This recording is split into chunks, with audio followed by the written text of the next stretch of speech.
محترم ناظرین اور سامعین، السلام علیکم ورحمۃ اللہ وبرکاتہ۔ ویڈیو کو آخر تک ضرور سنیں اور سبسکرائب بھی کر دیں۔ چلیے ویڈیو کو شروع کرتے ہیں۔ حضرت عبداللہ بن عمرو بن عاص سے ایک روایت سن لیجئے کہ رسول اللہ صلی اللہ علیہ وسلم نے فرمایا، روزہ بھی اور قرآن بھی بندے کے لیے شفاعت کریں گے۔ قیامت کا دن ہوگا تو یہ سفارشی بن جائیں گے، باقاعدہ شکل دی جائے گی، صورت دی جائے گی اور یہ سفارش کریں گے۔ روزہ کہے گا، اے میرے رب، اے اللہ، میں نے اس بندے کو روکا شہوات سے اور کھانے سے اور پینے سے تیرے رضا کے لیے۔ تو مالک میری شفاعت اس کے حق میں قبول فرما۔ اور قرآن کہے گا، مالک رات کے سونے سے میں نے اس کو روک دیا، سارا دن روزہ بھی رکھا، کام کاج بھی کیا، روزہ کھولنے کے بعد نڈھال تھا، لیکن عشاء کی نماز ہوئی تو تراویح کے لیے پھر مسجد میں کھڑا تھا، سارا دن بھوک سے کاٹا اور رات ہوئی تو یہ قرآن سننے کے لیے تھا۔ قرآن کہے گا، مالک میں نے رات کی نیند کو روک دیا تیرے لیے، تو میری شفاعت اس کے حق میں قبول فرما۔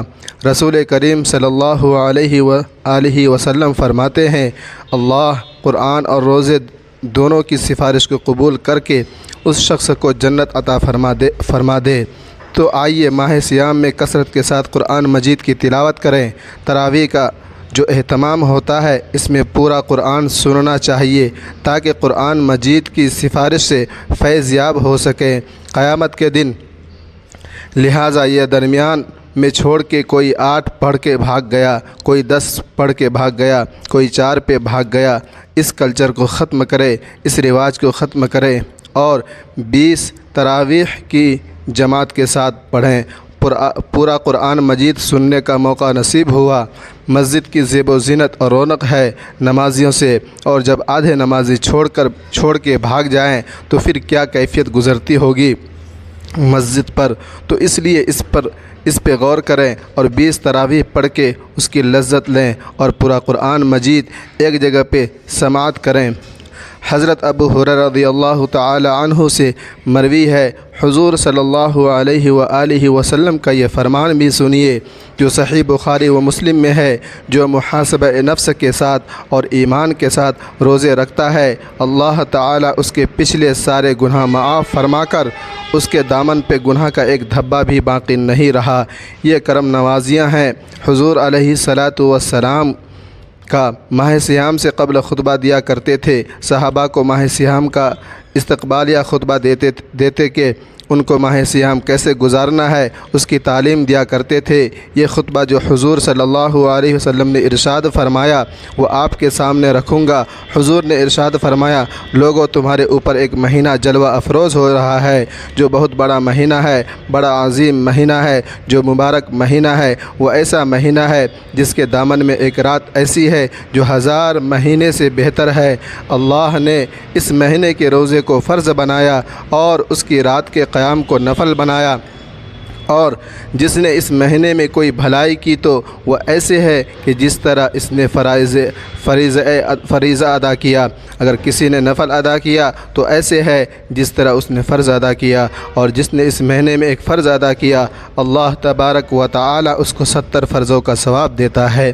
وہ ایسا ہے جس طرح اس سے 70 فرائض ادا کیے۔ یہ صبر کا مہینہ ہے اور صبر کا ثواب جنت ہے۔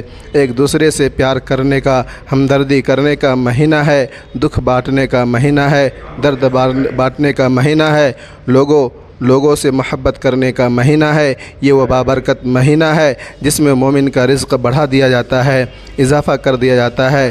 جس نے اس مہینے کے اندر افطار کروایا، کسی شخص کو، روزہ دار کو اور روزہ رکھنے والے کو جتنا اجر ملا، روزہ افطار کروانے والے کو بھی اتنا ہی اجر دیا جائے گا۔ روزہ رکھنے والے کے اجر میں کوئی کمی نہیں کی جائے گی، کوئی کمی کیے بغیر اس کے اجر میں بھی کوئی کمی نہیں ہوگی۔ روزہ افطار کرانے والوں کو بھی پورا اجر دے دیا جائے۔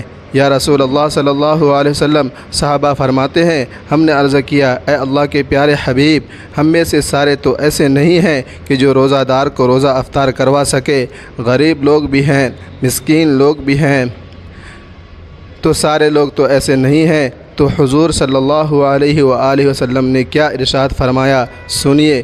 رسول اللہ صلی اللہ علیہ وآلہ وسلم، اللہ تعالیٰ یہ روزہ افطار کروانے کا ثواب عطا کرتا ہے۔ جو کسی کو افطار کوائے دودھ کے ایک گھونٹ سے اور ایک کھجور سے اور شربت یا پانی کے ایک گھونٹ سے، لازمی نہیں کہ بہت سے پکوڑے، بہت سے کھجور، بہت سے پڑے ہوئے ہوں اور بڑی ترنیاں شرنیاں ہوں، نہیں، اگر صرف ایک گھونٹ پانی کا پلا دیا، ایک لسی کا گھونٹ پلا دیا، ایک کھجور کھلا دی، تو حضور صلی اللہ علیہ وسلم نے ارشاد فرمایا اللہ اس کو بھی پورا روزہ افطار کرنے کا ثواب عطا فرمائے گا۔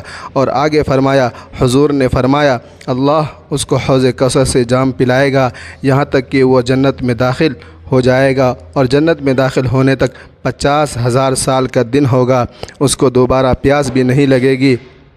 جس نے جام کوثر کا ایک گھونٹ بھی پی لیا اس کو پھر پورا حشر کا دن پیاس نہیں لگے گا۔ فرمایا یہ وہ مہینہ ہے جس کا پہلا عشرہ رحمت ہے اور جس کا درمیان والا حصہ مغفرت ہے، اور آخری عشرہ جہنم سے آزادی کا پروانہ ہے۔ اور آگے ارشاد فرمایا جس نے اپنے مزدور کو، اپنے غلام کو، اپنے ملازم کو، اپنے ماتحت کو نرمی کی، اس سے تھوڑا کام لیا، اللہ اس کے گناہ بھی بخش دے گا اور اس کو جہنم کی آگ سے آزادی بھی عطا فرمائے گا۔ یہ وہ بابرکت مہینہ ہے جو اللہ کی رحمتوں اور کرم نوازیوں کا نور ہے۔